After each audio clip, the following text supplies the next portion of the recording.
اعوذ باللہ السمیع العلیم من الشیطان اللعین الرجیم بسم اللہ الرحمن الرحیم الحمد للہ الاول بلا اول کان قبلہ والآخر بلا آخر یکون بعدہ الذي قصرت عن رؤيته ابصار الناظرین وعجزت عن نعته اوهام الواصفین ثم الصلاة والسلام على اشرف الانبیاء والمرسلین وخاتم النبیین سیدنا ونبینا ومولانا بالقاسم محمد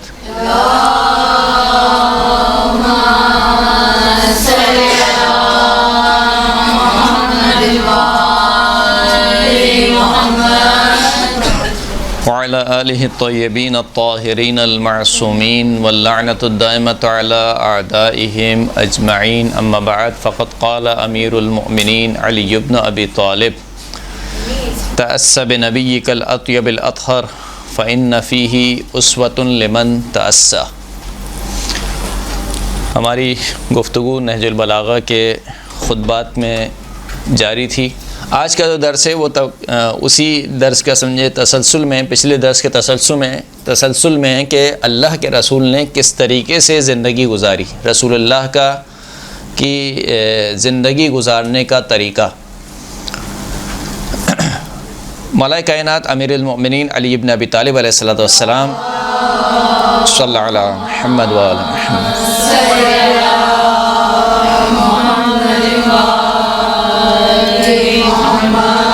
نہج البلاغہ خطبہ نمبر 160 اس خطبے میں مولا ارشاد فرماتے ہیں کہ تأسی بنبیک الاطیب الاطہر، اپنے اس نبی کی پیروی کرو جو کہ طیب و طاہر ہے. اطیب یعنی پاک و پاکیزہ، اطہر یعنی طاہر، پاک اور پاکیزہ ہے، طاہر ہے. اس نبی کی پیروی کرو، یعنی دو صفات خود اشارہ ہیں. ایک صفت اشارہ ہے ولادت کی طرف، طیب و طاہر یعنی کہ ولادت پاک و پاکیزہ تھی، اور اثر اشارہ ہے کردار کی طرف کہ ان کے کردار میں بھی کوئی کجی نہیں تھی. یعنی اللہ کے رسول نے جو زندگی گزاری ہے نعوذ باللہ وہ ہماری طرح زندگی نہیں گزاری ہے کہ شروع کے 10 سال جو ہے وہ خوب خداوند کریم کی معصیت میں زندگی گزاری نعوذ باللہ، اور پھر اس کے بعد جب مبعوث ہوئے تو اس کے بعد ان کی زندگی میں تبدیلی آ گئی. بلکہ نہیں، جب سے وہ پیدا ہوئے ان کی ولادت بھی پاک و پاکیزہ تھی، اور ولادت سے لے کر ان کی وفات شہادت تک جو رسول خدا نے زندگی گزاری ہے وہ طیب و طاہر زندگی گزاری ہے. رسول اللہ کی مرضی کے مطابق زندگی گزاری ہے. فتأسی بنبیک الاطیب الاطہر فإن فیہ اسوۃ لمن تأسی، جو شخص بھی پیروی حاصل کرنا چاہے، نمونہ لینا چاہے، اس کے لیے نمونہ عمل ہے کس کی زندگی میں؟ رسول خدا کی زندگی میں. قرآن مجید کی واضح آیت ہے کہ لقد کان لکم فی رسول اللہ اسوۃ حسنہ، ہمارے حبیب ہمارے رسول کی زندگی میں تمہارے لیے بہترین نمونہ عمل موجود ہے. نمونہ عمل کیا مطلب؟ یعنی جب انسان کوئی بلڈنگ بناتا ہے تو اس سے پہلے اس کا ایک ماڈل بناتا ہے، ماڈل کو دیکھ کر بلڈنگ بنائی جاتی ہے. اگر آپ کو سمجھ میں نہیں آ رہا ہے کہ زندگی کیسی گزارنی چاہیے، آپ کو سمجھ میں نہیں آ رہا ہے کہ سخاوت کیا ہوتی ہے، اگر آپ کو سمجھ میں نہیں آ رہا ہے کہ مثال کے طور پر خداوند کریم کی عبادت کیا ہوتی ہے، خداوند کریم کی بارگاہ میں تواضع کیا ہوتا ہے، تو رسول خدا کی سیرت کا مطالعہ کیجئے. رسول خدا کی سیرت میں تمام کی تمام چیزیں موجود ہیں. لقد کان لکم فی رسول اللہ اسوۃ حسنہ لمن کان یرجو اللہ والیوم الآخر وذکر اللہ کثیرا. قرآن مجید سورہ مبارکہ احزاب آیت نمبر 21 کہ بتحقیق تمہارے لیے ہمارے رسول کی زندگی میں، رسول اللہ کی زندگی میں بہترین نمونہ عمل ہے اس شخص کے لیے کہ جو اللہ سے امید رکھتا ہے اور روز آخرت پر ایمان رکھتا ہے اور اللہ کا کثرت کے ساتھ ذکر کرتا ہے. ایسے شخص کے لیے ہمارے رسول کی زندگی میں بہترین نمونہ عمل موجود ہے. تو فرمایا فإن فیہ اسوۃ لمن تأسی، رسول خدا کی زندگی میں نمونہ عمل موجود ہے اس شخص کے لیے جو نمونہ عمل لینا چاہے، جو پیروی کرنا چاہے. یعنی کیا مطلب؟ یعنی اگر آپ کو صحیح ہونا ہے تو صحیح ہونے کے لیے کوئی جادو کی چھڑی نہیں ہے.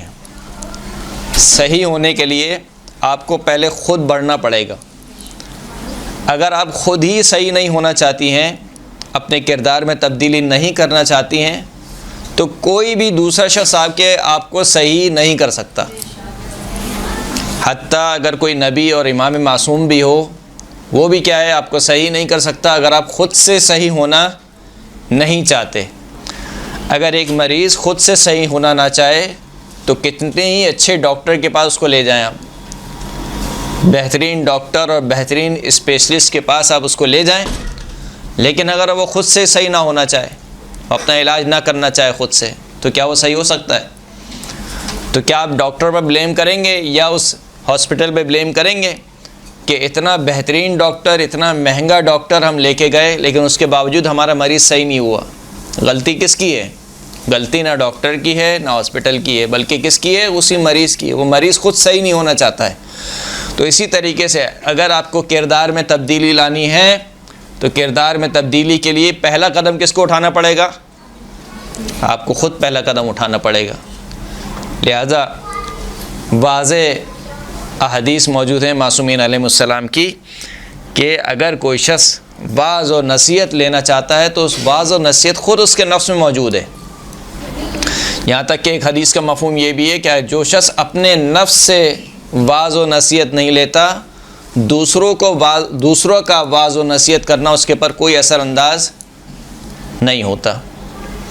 لہذا لمن تأسیٰ سے مراد یہ ہے کہ جو شخص صحیح ہونا چاہے، جو شخص پیروی کرنا چاہے۔ اگر ایک شخص پیروی کرنا ہی نہیں چاہتا، ایک شخص صحیح ہونا ہی نہیں چاہتا، تو پھر اس کے لیے رسول خدا کی زندگی میں نمونہ عمل نہیں ہوگا۔ وعزاء لمن تعزّا، اور رسول خدا کی زندگی میں ایک نسبت ہے جو رسول خدا سے نسبت حاصل کرنا چاہے۔ وأحب العباد إلى الله المتأسی بنبیہ والمختص لأثرہ، اللہ کے بندوں میں سب سے محبوب ترین بندہ کون ہے؟ خدا کا محبوب ترین بندہ ایک تو رسول خدا ہیں۔ ائمہ اطہار کو ہٹا کے، اولیاء خدا کو ہٹا کے، انبیاء کو ہٹا کے، یعنی عام لوگوں میں خداوند کریم کا محبوب ترین بندہ کون ہے، جسے خداوند کریم سب سے زیادہ پسند کرتا ہے؟ مولا کائنات فرماتے ہیں کہ احب العباد الی اللہ المتأسی بنبیہ، خداوند کریم کا محبوب ترین بندہ وہ ہے جو اس کے نبی کی پیروی کرتا ہے۔ جو رسول خدا کی پیروی کرتا ہے وہ خداوند کریم کا محبوب ترین بندہ ہے۔ کہاں سے کہہ رہے ہیں؟ قرآن مجید کی آیت ہے، قل ان کنتم تحبون اللہ فاتبعونی یحببکم اللہ، سورہ مبارکہ آل عمران آیت نمبر 31۔ اے حبیب، آپ ان سے کہہ دیجئے کہ اگر تمہیں اللہ سے محبت کا دعویٰ ہے فاتبعونی، تو میری اتباع کرو۔ یعنی اللہ سے محبت کی دلیل کیا ہے؟ رسول خدا کا اتباع ہے۔ اگر آپ رسول خدا کے مطیع ہیں، رسول خدا کا اتباع کرنے والے ہیں، تو اس کا مطلب یہ ہے کہ آپ اللہ کے محبوب ہیں۔ احب العباد الی اللہ المتأسی بنبیہ المختص لأثرہ، اور جو رسول خدا کے قدم بقدم چلنے والا ہے، یعنی اپنی زندگی ویسے گزارے کہ جیسے اللہ کے رسول نے فرمایا ہے کہ ان قوانین اور ان قواعد کے مطابق زندگی گزاری جائے۔ یہاں تک بات ہو گئی رسول خدا کی پیروی کے بارے میں۔ خود رسول خدا نے کیسی زندگی گزاری؟ فرمایا کہ قدمت دنیا قدمن، قدمت دنیا قدمن، قدمہ کہتے ہیں کسی چیز کو دانت کے کنارے سے کھانا۔ جب آپ کو کوئی چیز اچھی نہیں لگتی ہے یا آپ کا پیٹ بھرا ہوا ہوتا ہے تو آپ کیا کرتے ہیں؟ دانت کے کنارے سے اس چیز کو تھوڑا تھوڑا کھاتے ہیں۔ اس کو عربی زبان میں کہا جاتا ہے قدامہ، یعنی تھوڑا تھوڑا کھانا، اسے ہم چکنا ہی بولتے ہیں۔ اگر کسی کو بھوک لگی ہو تو کیا کرتا ہے؟ انڈیلتا جالتا ہے اپنے منہ میں، لیکن اگر پیٹ بھرا ہوا ہو یا وہ چیز اچھی نہ لگتی ہو تو دانت کے کناروں سے اس کو تھوڑا تھوڑا کھاتا ہے۔ فرمایا کہ قدمت دنیا قدمن، اللہ کے رسول نے دنیا کو کیسا کھایا کہ جیسے دانت کے کنارے سے کوئی چیز کھائی جاتی ہے۔ یعنی کیا مطلب؟ یعنی اس دنیا سے بہت کم استفادہ کیا، اس دنیا سے فقط اتنا لیا کہ جتنا رسول خدا کو جینے کے لیے ضرورت تھی، اس سے زیادہ نہیں لیا۔ لہذا معصوم کی حدیث ہے کہ اگر تمہارے لیے وہ چیز کافی ہو کہ جو تمہاری زندگی گزارنے کے لیے ضروری ہے، تو اس دنیا کا تھوڑا بھی تمہارے لیے کافی ہے، اور اگر تم اور کی دوڑ میں بھاگ گئے تو اس پوری دنیا بھی تمہارے لیے ناکافی ہے۔ اس جملے کا کیا مطلب ہے؟ اس جملے کا مطلب یہ ہے کہ اگر انسان لمٹ نہ لگائے، روکے نہ اپنے آپ کو، کفایت اور قناعت کا مفہوم اگر انسان کی زندگی میں نہ ہو تو پھر انسان ہمیشہ بھاگتا رہے گا، اور کی دوڑ میں بھاگتا رہے گا۔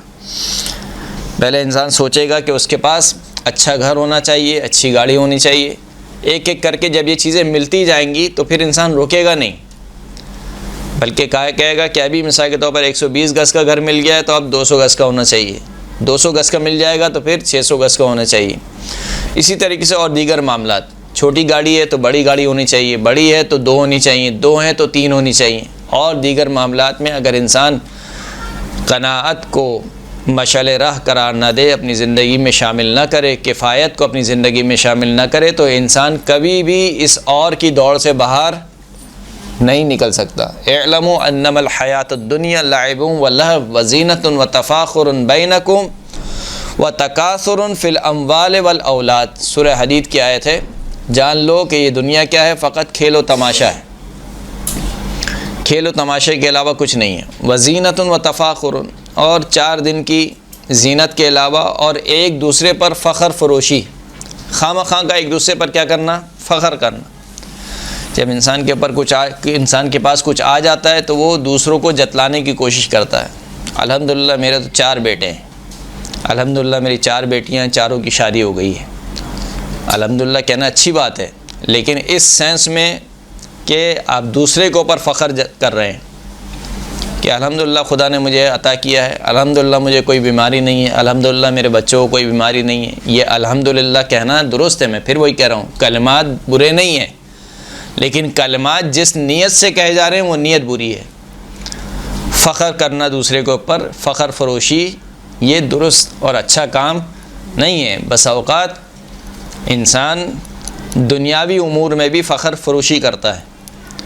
الحمدللہ میری کوئی نماز شب قضا نہیں ہوتی، آپ جو کہہ رہے ہیں الحمدللہ میری کوئی نماز شب قضا نہیں ہوتی، تو کس کو سنانا چاہ رہے ہیں؟ اللہ کو؟ تو اللہ کے لیے نماز پڑھتے ہیں، اللہ کو نہیں پتہ ہے؟ اللہ کو معلوم ہے۔ اس کا مطلب ہے کہ کسی کو سنانا چاہ رہے ہیں، یعنی کسی پر فخر کرنا چاہ رہے ہیں۔ تو بسا اوقات فخر ہوتا ہے دنیاوی امور میں، اور بسا اوقات فخر ہوتا ہے دینی امور میں۔ ان دونوں فخر سے انسان کو بچنا چاہیے، یہ اچھی صفت نہیں ہے۔ تو کہا کہ انما اعلموا انما الحیات الدنیا لعب ولہو وزینۃ وتفاخر بینکم وتکاثر فی الاموال والاولاد۔ دنیا کیا ہے؟ ہر شخص بھاگ رہا ہے کہ کس طریقے سے اس کا مال زیادہ ہوگا۔ تکاثر، سورہ تکاثر پڑھی آپ نے۔ تکاثر یعنی کثرت کو طلب کرنا، زیادہ کو طلب کرنا، اور کو طلب کرنا۔ خداوند کریم کہہ رہا ہے کہ دنیا کی حقیقت کیا ہے کہ یہاں پر ہر شخص بھاگ رہا ہے کہ کس طریقے سے اس کا مال زیادہ ہو، کس طریقے سے اس کی اولاد زیادہ ہو۔ تو کہا کہ اگر تمہارے لیے کافی ہے تو دنیا کا تھوڑا بھی تمہارے لیے کافی ہے، اور اگر تم اور کی دوڑ میں لگ گئے تو پوری دنیا بھی تمہارے لیے کافی نہیں ہے۔ تو اللہ کے رسول نے مولا کائنات کی تعبیر کے مطابق دنیا سے کتنا استفادہ کیا؟ ایسے جیسے کوئی شخص دانت کے کنارے سے کوئی چیز کھاتا ہے، یعنی بہت کم، جتنی ضرورت تھی اتنا استفادہ کیا۔ یہاں تک کہ ایک روایت بھی ملتی ہے کہ ایک روز اللہ کے رسول اپنے اصحاب کے ساتھ جا رہے تھے اور دیکھا کہ ایک کوڑے کے ڈھیر پر ایک بکری کا بچہ مرا ہوا پڑا ہوا ہے۔ بکری کا بچہ مرا ہوا، اس کا کان بھی کٹا ہوا ہے۔ اللہ کے رسول رکے اور اپنے اصحاب سے پوچھا کہ کم یساوی ھذا، یہ جو بکری کا بچہ ہے اس کو کوئی کتنے میں لے گا، یعنی اگر اس کو بیچا جائے کتنے میں لے گا؟ اصحاب نے فرمایا کہ لو کان حیا لم یساوی درہما، اگر یہ زندہ ہوتا تب بھی 1 درہم کے برابر نہیں بکتا۔ اب تو یہ مرا ہوا ہے، بکری کا بچہ، وہ بھی مرا ہوا ہے جس کا کان کیا ہے؟ کٹا ہوا ہے۔ کہا کہ اگر یہ زندہ ہوتا پھر بھی اس کی قیمت بہت کم تھی، اب تو یہ مرا ہوا ہے، اس کو تو کوئی بھی نہیں لے گا۔ اس وقت اللہ کے رسول نے فرمایا کہ خدا کی قسم، میرے نزدیک تمہاری اس پوری دنیا کی قدر و قیمت کیا ہے؟ اس بکری کے مرے ہوئے بچے سے بھی پست ہے. یہ تمہاری پوری دنیا ہے، دنیا میرے نزدیک کیا ہے؟ اس بکری کے مرے ہوئے بچے سے بھی کیا ہے؟ پست ہے. جیسے مولا کائنات نے فرمایا کہ جب وہ اپنی جوتیاں گاٹ رہے تھے تو ابن عباس سے پوچھا کہ ابن عباس نے کہا کہ مولا آپ جوتیاں گاٹ رہے ہیں کہ اب یہ گاٹنے کے قابل نہیں ہے، یعنی اب مرمت کے قابل نہیں ہے، مزید اس کو ٹھیک کرنے کے قابل نہیں ہے. تو مولا کائنات نے کہا کہ یہ کتنے کی بکے گی؟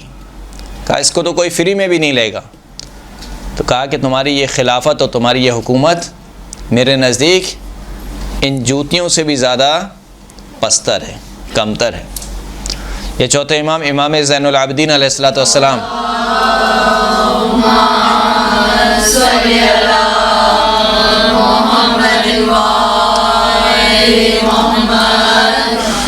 امام سے پوچھا کہ من اعظم الناس خطرا، بڑا آدمی کون ہے؟ آپ کے نزدیک بڑا آدمی کون ہے؟ دنیا میں بڑا آدمی کسے کہتے ہیں؟ دولت زیادہ ہو، چاروں طرف مثلا پروٹوکول ہو، اس کا آگے پیچھے 4-5 گاڑیاں ہوں، بڑا سا بنگلہ ہو. اعظم الناس خطرا، کون بڑا آدمی ہے؟ چوتھے امام سوال کیا کہ بڑا آدمی کون ہوا؟ فرمایا کہ من لم یر الدنیا لنفسہ خطرا، بڑا آدمی وہ ہے کہ جو دنیا کو اپنے لیے کوئی قدر اور قیمت کی نگاہ سے نہ دیکھے.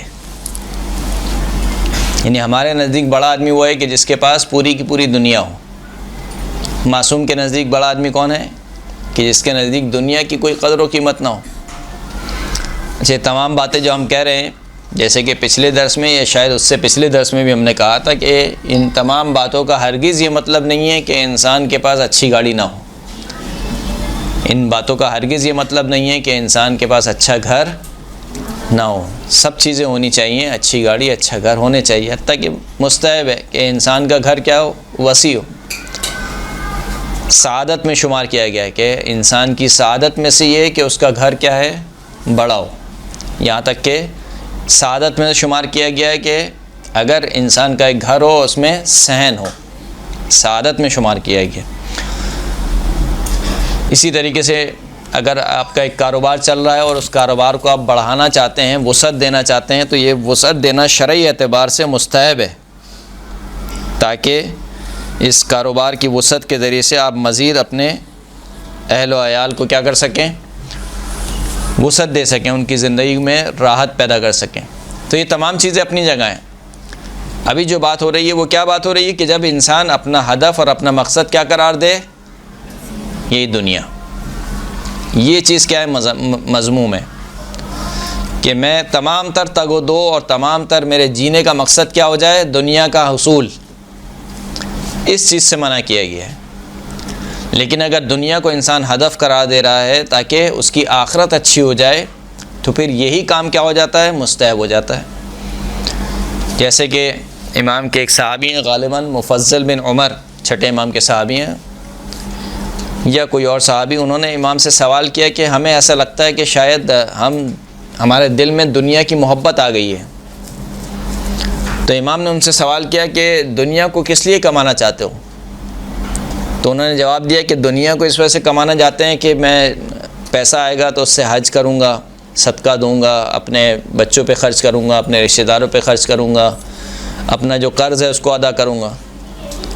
تو فرمایا کہ ھذا من الآخرہ، بس اس مقصد کے تحت اگر دنیا کما رہے ہو تو یہ دنیا نہیں کما رہے ہو بلکہ آخرت کما رہے ہو. یعنی اگر تو اس کا مطلب یہ ہوا کہ مقصد تعین کرتا ہے کہ آیا یہ مذموم ہے یا محبوب ہے. تو اللہ کے رسول نے دنیا سے کتنا استفادہ کیا؟ جیسے کوئی شخص دانت کے کنارے سے کوئی چیز کھاتا ہے.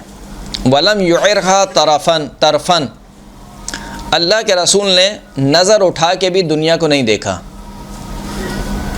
نظر اٹھا کے بھی دنیا کو نہیں دیکھا. بہت سے لوگ ہوتے ہیں کہ جب وہ ان کی سیاست شروع ہوتی ہے تو ان کی مالی حالت جو ہے وہ اتنی اچھی نہیں ہوتی، لیکن جب وہ سیاست کے عروج پر آ جاتے ہیں تو پھر ان کے مالی حالات کیا ہوتے ہیں؟ اچھے ہو جاتے ہیں. ایسا ہے یا نہیں ہے؟ اللہ کے رسول نے اپنی تحریک شروع کی مکہ سے، 13 سال مکہ میں، 10 سال مدینے میں، یہاں تک کہ مدینے میں حکومتی ریاست بن چکی ہے، یعنی مسلمان حکومت کا قیام ہو چکا ہے، اور اس مسلمان حکومت کے لیڈر کون ہیں؟ اللہ کے رسول ہیں۔ لیکن اللہ کے رسول وہی جس طریقے سے مکہ میں ان کی زندگی تھی، بعینی وہی طریقے مدینے میں۔ تکیہ نہیں ہے، بلکہ تکیے کی جگہ کیا ہے؟ سرانہ اینٹ ہے۔ اسی طریقے سے ایک فرش بچھا ہوا ہے زمین پر، اسی پر سوتے ہیں، اور آخر وقت تک اللہ کے رسول کے حالات ایسے ہی رہے، یہاں تک کہ اتنی جنگیں ہوئیں اور تمام جنگوں میں مال غنیمت بھی ملا۔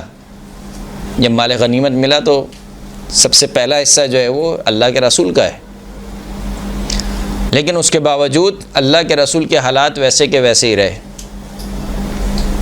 اور جب اللہ کے رسول اس دنیا سے رخصت ہوئے تو اس وقت بھی جو رسول خدا کے حجرے کی حالت تھی وہ دیکھنے کے قابل تھی۔ کاش کہ اس حجرے کو اسی طریقے سے باقی رکھا جاتا تاکہ تمام مسلمان دنیا کو معلوم ہوتا کہ مسلمانوں کا جو لیڈر تھا وہ کس حال میں اس دنیا سے رخصت ہوا۔ تو اللہ کے رسول نے اس دنیا کو آنکھ اٹھا کر بھی نہیں دیکھا، یعنی دنیا انتہائی پست تھی معصومین کی نگاہ میں۔ کیوں پست تھی؟ کیونکہ وہ دنیا کو اس کی حقیقت سے جانتے تھے۔ یعنی آج آپ کے اور میرے لیے خمس دینا بہت ایک آفت ہو جاتی، مصیبت ہو جاتی۔ یعنی میں اگر حساب کروں آخر میں اور دیکھوں کہ لاکھ روپے بچ رہے ہیں تو 20,000 روپے دے دوں، 20,000 روپے خمس دے دوں، تو بڑا خیر دینا تو ہے کیونکہ واجب ہے، ہم تو وہی کام کرتے ہیں جو واجب ہوتا ہے جس کے اوپر یعنی بقول کسی کے کہ ہم فقط ڈنڈوں سے بچنے کے لیے عبادت کرتے ہیں، ڈنڈے نہ پڑیں آخرت میں۔ تو بہت بس اوقات گراں گزرتا ہے، بھاری گزرتا ہے کہ یار یہ 20,000 روپے کیسے دے دوں۔ لیکن وہی مولا کائنات ہیں، جنگ کر کے آ رہے ہیں، مال غنیمت میں سب سے زیادہ حصہ مولا کائنات کو ملتا ہے، لیکن جب گھر پہ آتے ہیں تو کچھ بھی ہاتھ میں نہیں ہوتا، سب کا سب رائے خدا میں دے کر آتے ہیں۔ لباس خریدنے جا رہے ہیں تو غلام کمبر کے لیے اچھا لباس خریدتے ہیں، وہ کہتے ہیں کہ اے غلام کیونکہ تم جوان ہو، تم پر یہ لباس زیادہ اچھا لگے گا، میں بوڑھا ہو چکا ہوں۔ حالانکہ رشتہ کیا ہے کمبر کا اور مولا کائنات کا؟ ایک آقا ہے اور ایک غلام ہے، یعنی غلام اس معنی میں غلام ہے کہ جو زمانہ جاہلیت میں جیسے غلام ہوتے تھے، غلاموں کی کوئی ویلیو نہیں ہوتی تھی ان کے زمانے میں، غلاموں کو جانوروں کی طرح ہانکتے تھے۔ ایسے ماحول میں، ایسے معاشرے میں اہل بیت اطہار نے کس طریقے سے غلاموں کی تربیت کی اور کس طریقے سے سمجھایا کہ دیکھو اگر یہ غلام بھی ہے تو لیکن انسان ہے، کہ جناب فضہ کنیز ہیں لیکن اس کے باوجود نہیں، فضہ ایک دن تم کام کرو گی، ایک دن میں کام کروں گی۔ آقا زادی ہیں، شہزادی ہیں، لایا ہی اسی لیے گیا ہے کہ گھر کے کام کریں، لیکن اس کے باوجود یہاں تو بہو اور کیا کہتے ہیں اس میں نن میں جھگڑا ہوتا رہتا ہے۔ وہ کہتے ہیں کہ نہیں آج میرا کام کا دن نہیں ہے، وہ کہتے ہیں نہیں آج میرے کام کا دن نہیں ہے، یہ میرا کام نہیں تھا، یہ میرا کام نہیں تھا، یہ فلاں کا کام تھا، یہ فلاں نے خراب کیا۔ اور اہل بیت اطہار کا گھرانہ کیا ہے کہ ایک آقا زادی ہیں اور ایک کنیز ہیں، اور اس کنیز کو بھی لایا ہی اسی لیے گیا ہے کہ وہ گھر کے کام کریں، اس کے باوجود کہہ رہے ہیں کہ نہیں ایک دن میں کام کروں گی، ایک دن تم کام کرو گی۔ کس طریقے سے رکھا اس کنیز کو کہ جناب حسنین جناب فضہ کو ماں کہہ کر پکارتے ہیں یا امہ کہہ کر پکارتے ہیں۔ تو جو اہل بیت اطہار نے تربیت کی ہے معاشرے کی، ایک نیا رخ دیا ہے، سوچنے کا ایک نیا طریقہ دیا ہے کہ دیکھو یہ غلام ہیں، لیکن غلام ہونے کا مطلب یہ نہیں ہے کہ تم ان کے خالق ہو گئے ہو، تم ان کے مالک ہو گئے ہو۔ ان کا خالق اور مالک خداوند کریم ہے، جس طریقے سے تمہارا خالق اور مالک خداوند کریم ہے۔ ان کو تم رزق نہیں دیتے ہو، سب کو رزق دینے والا کون ہے؟ خداوند کریم ہے۔ آج کل کے دور میں بھی اگرچہ کہ غلام کی اصطلاح نہیں ہے، لیکن جو کام کرنے والے ہیں، کچھ سیٹ افراد ہیں، وہ یہی سمجھتے ہیں کہ گویا ہم ان کو رزق دیتے ہیں، یعنی اپنے ماتحت کام کرنے والوں کو، مزدوروں کو، یا جو بھی ان کے آفس وغیرہ میں کام کرتے ہیں، تو وہی جو پچھلے درس میں ہم نے کہا تھا کہ جو جاہلیت ہے، جاہلیت کی ایک نوع چینج ہو گئی ہے، شکل و صورت چینج ہو گئی ہے، لیکن وہی جاہلیت ابھی تک چلتی ہوئی آ رہی ہے۔ چوتھے امام کیا کیا کرتے تھے؟ غلاموں کو خریدا کرتے تھے، تمام غلاموں کو خریدا کرتے تھے، ان غلاموں کی تربیت کیا کرتے تھے اور پھر ان کو آزاد کر دیا کرتے تھے۔ غلام کو آزاد کرنا یہ بھی ایک نیکی کا کام تھا، اور یہ بھی اہل بیت اطہار نے جس طریقے سے انجام دیا ہے شاید تاریخ میں کسی نے نہیں کیا،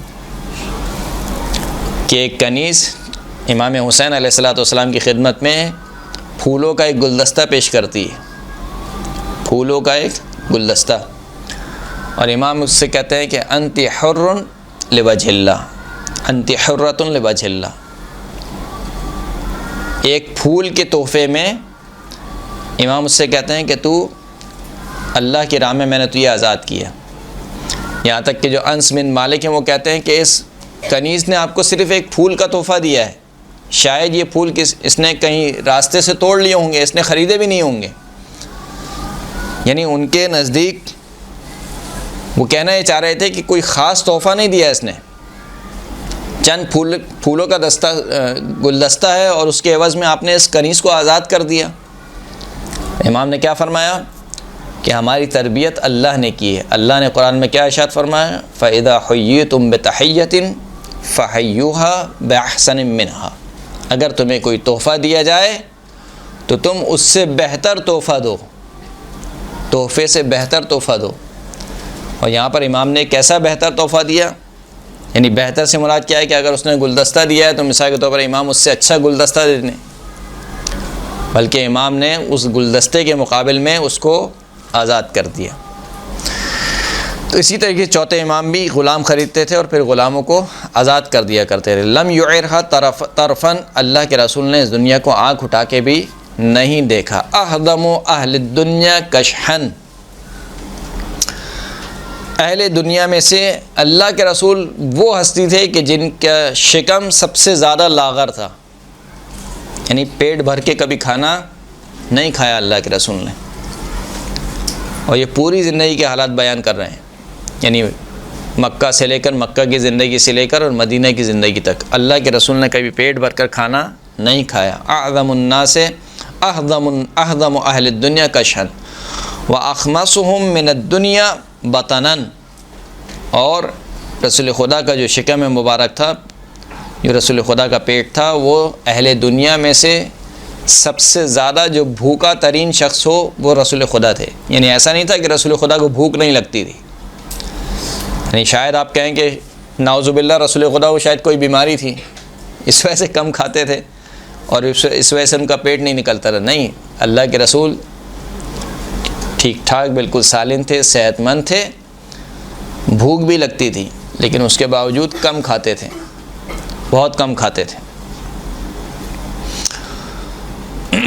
عرضت علیہ الدنیا فابى ان يقبلها، ایسا نہیں ہے کہ دنیا اللہ کے رسول کو پیش نہیں کی گئی، اللہ کے رسول کو دنیا پیش کی گئی لیکن اللہ کے رسول نے منع کر دیا، یہاں تک کہ وہ کفار اور مشرکین مکہ کی زندگی میں اللہ کے رسول سے کہتے تھے کہ جناب ابو طالب سے کہتے تھے کہ اپنے بھتیجے سے کہو کہ اگر اس کو مال چاہیے تو ہم اسے مال دینے کو تیار ہیں، اگر اسے عورت چاہیے تو خوبصورت ترین اس کو عورت دینے کو تیار ہیں، جائیداد چاہیے اچھی ترین جائیداد دینے کو تیار ہیں، یہ اس دین سے دستبردار ہو جائے، یہ جو تبلیغ کر رہا ہے اس تبلیغ سے دستبردار ہو جائے۔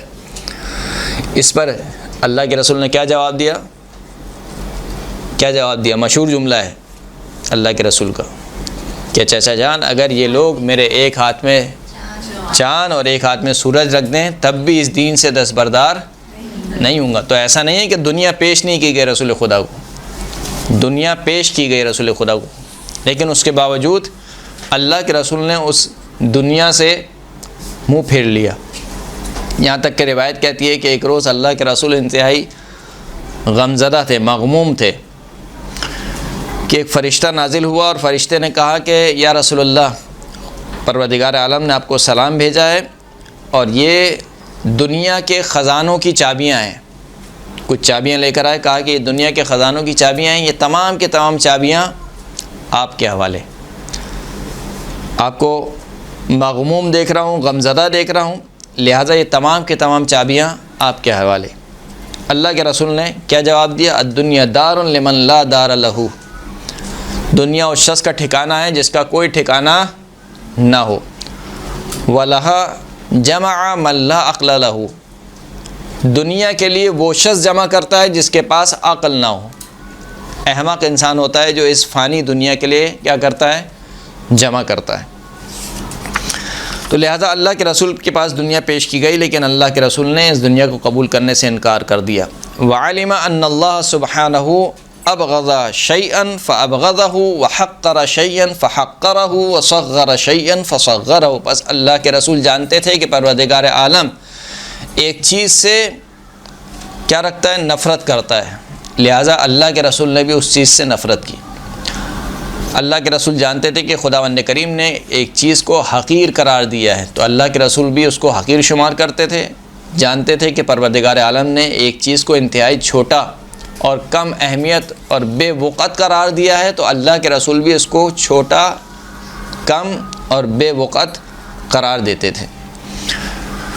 پھر فرماتے ہیں کہ وَلَوْ لَمْ يَكُنْ فِينَا إِلَّا حُبُّنَا مَا أَبْغَضَ اللَّهُ وَرَسُولُهُ وَتَعْظِيمُنَا مَا صَغَّرَ اللَّهُ وَرَسُولُهُ لَكَفَى بِهِ شِقَاقًا لِلَّهِ وَمَحَادَّةً عَنْ أَمْرِ اللَّهِ۔ بہت اہم جملہ ہے مولا کائنات کا۔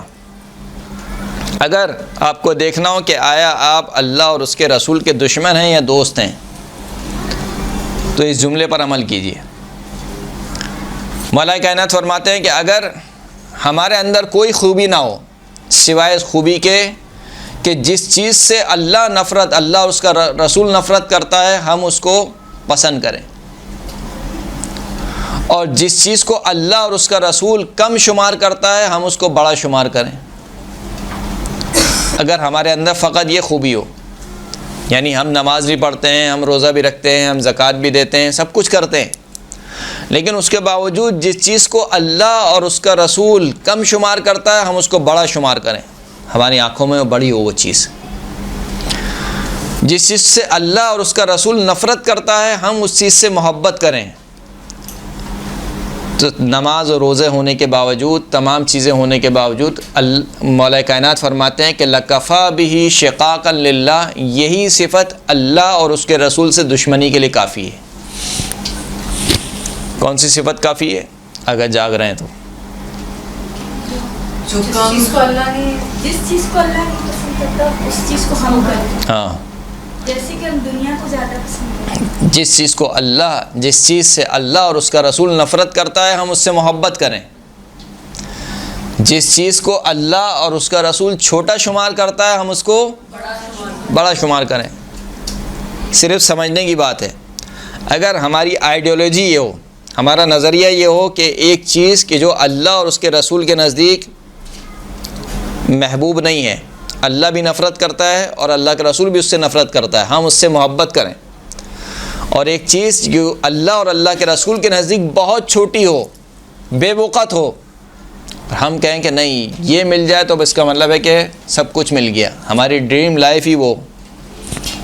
تو مولا کائنات فرماتے ہیں کہ یہی چیز کافی ہے، کس چیز کے لیے؟ اللہ اور اس کے رسول سے دشمنی کے لیے۔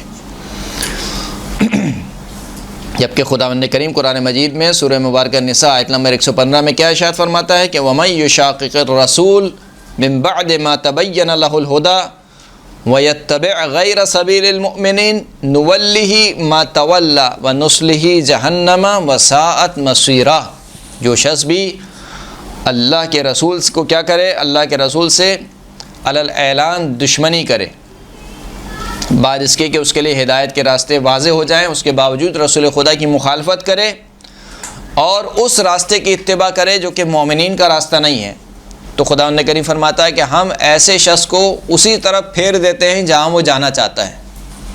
یعنی آپ سمجھتے ہیں کہ دنیا کوئی بہت ہی اعلیٰ چیز ہے، بہت اچھی چیز ہے، تو صحیح ہے، خداوند کریم آپ کو دنیا کی طرف ہی مشغول رکھے گا، توفیق ہی نہیں دے گا کہ آپ دنیا کو چھوڑ کر دین کی طرف آئیں، لہٰذا وہ آپ کو آپ کے حال پر چھوڑ دے گا۔ اور انسان کے لیے سب سے بڑا عذاب کیا ہے کہ خداوند کریم کسی کو اس کے حال پر چھوڑ دے۔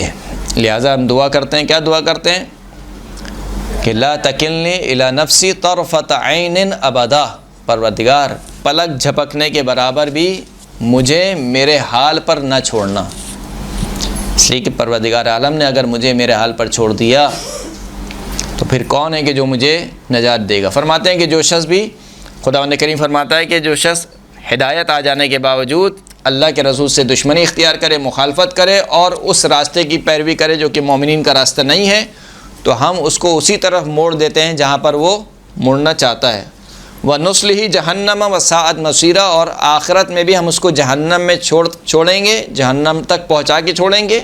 وَسَاءَتْ مَصِيرًا، اور جہنم بہت ہی برا ٹھکانہ ہے۔ ایک صلوات پڑھیں محمد و آل محمد۔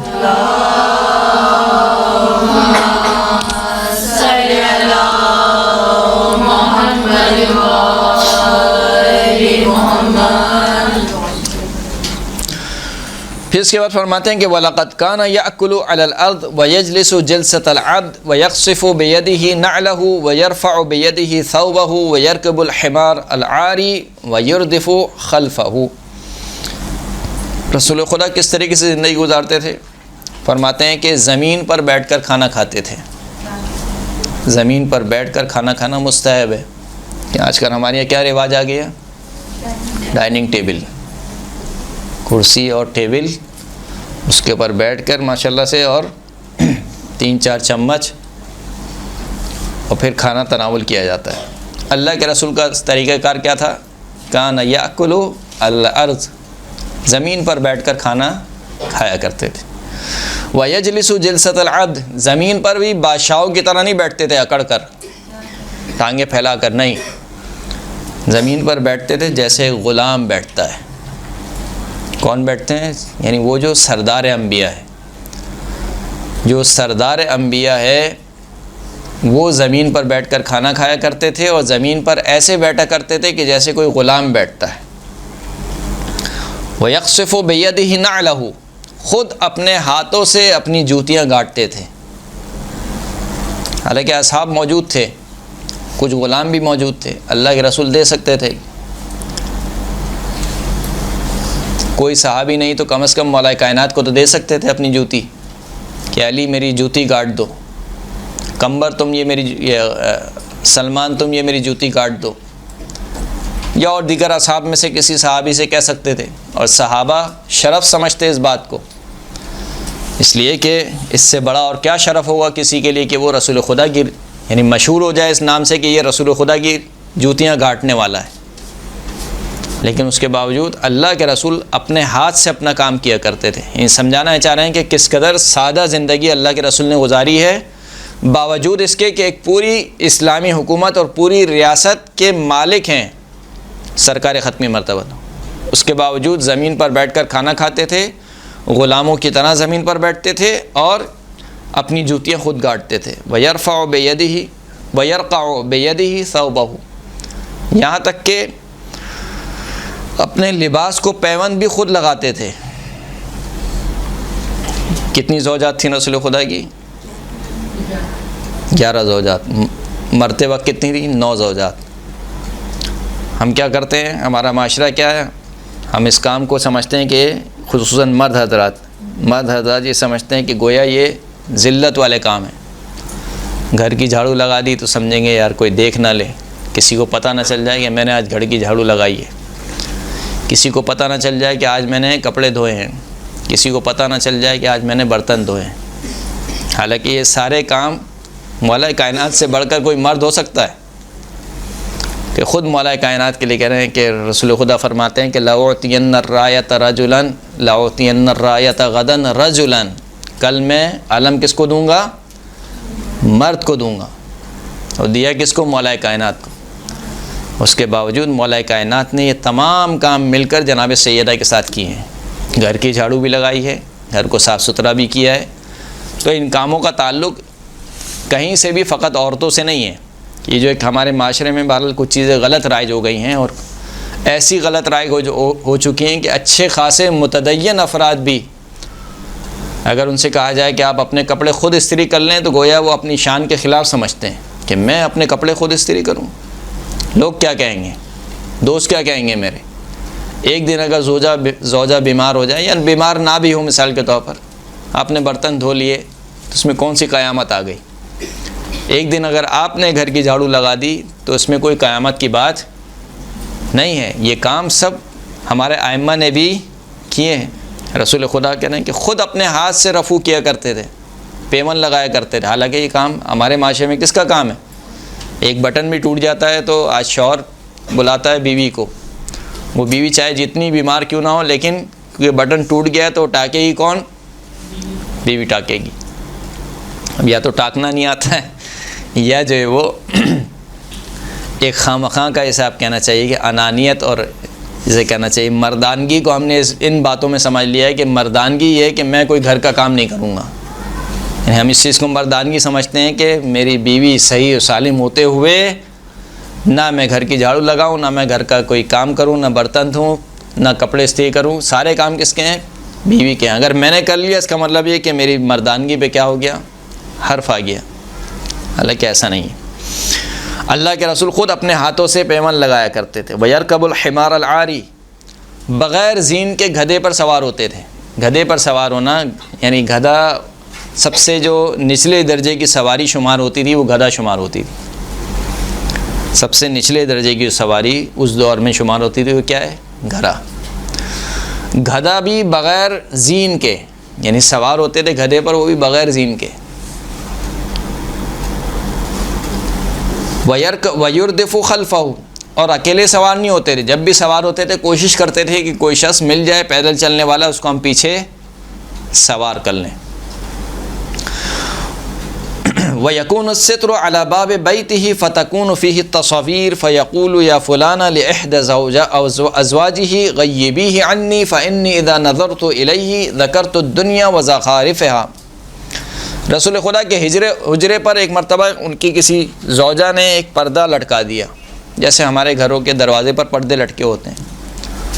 پردہ لٹکا دیا اور اس پردے میں کچھ تصویریں بنی ہوئی تھیں، یعنی آپ کہہ سکتے ہیں کہ تھوڑا سا لگژری ٹائپ کا تھا، تھوڑا سا کیا بلکہ معمولی ہوگا، لیکن اللہ کے رسول کی نگاہ میں وہ تھوڑا سا لگژری ٹائپ کا تھا پردہ۔ یعنی ایک ہوتا ہے پردہ، سادہ پردہ، اور ایک جس پہ نقش و نگار بنے ہوں۔ تو وہ رسول خدا کی کسی زوجہ نے اس پردے پر، اس دروازے پر لٹکا دیا، تو اللہ کے رسول نے اپنی اس زوجہ سے کہا کہ غیبی عنی، اس پردے کو میری نگاہوں سے غائب کرو، ہٹاؤ اس پردے کو۔ کیوں ہٹاؤ؟ فَإِنِّي إِذَا نَظَرْتُ إِلَيْهِ ذَكَرْتُ الدُّنْيَا وَزَخَارِفَهَا، جب میں اس پردے کی طرف دیکھتا ہوں تو میرے دل میں دنیا اور دنیا کی رانائی اور دنیا کی رنگینی کا خیال میرے ذہن میں آنے لگتا ہے، لہٰذا اس پردے کو یہاں سے ہٹا دو۔ حالانکہ یہ کوئی حرام کام نہیں ہے، کوئی حرام کام نہیں ہے، انسان کے پاس اچھا پردہ ہو، حرام کام نہیں ہے، لیکن اس کے باوجود اللہ کے رسول، کیونکہ ان کی ذمہ داریاں کچھ اور ہیں، ایک تو اللہ کے رسول ہیں، دوسرا یہ کہ پوری اسلامی حکومت کے سربراہ ہیں، لہٰذا اسلامی حکومت کا جو سربراہ ہوتا ہے اس کی زندگی کیسے گزرنی چاہیے؟ جو اس معاشرے میں معاشی اعتبار سے سب سے پسترین شخص ہے ویسی زندگی اس کی گزرنی چاہیے۔ ہمارے معاشرے میں الٹا ہے، جو ملک کا سربراہ ہے اسی کے پاس سب کچھ ہے، عوام کے پاس کچھ بھی نہیں ہے۔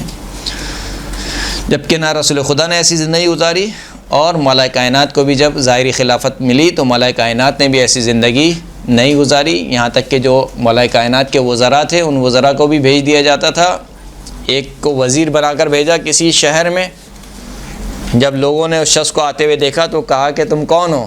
کہا کہ میں جو ہے وہ وزیر بنا کر بھیجا گیا ہوں اس شہر میں۔ تو وہ لوگ ہنسنے لگے۔ کہا کہ کیوں ہنس رہے ہو؟ کہ اس وجہ سے ہنس رہا ہوں کہ تم کہہ رہے ہو کہ تم وزیر ہو اور تم ایک گدھے پر سوار ہو کے آ رہے ہو۔ صلوات پڑھیں محمد و آل محمد۔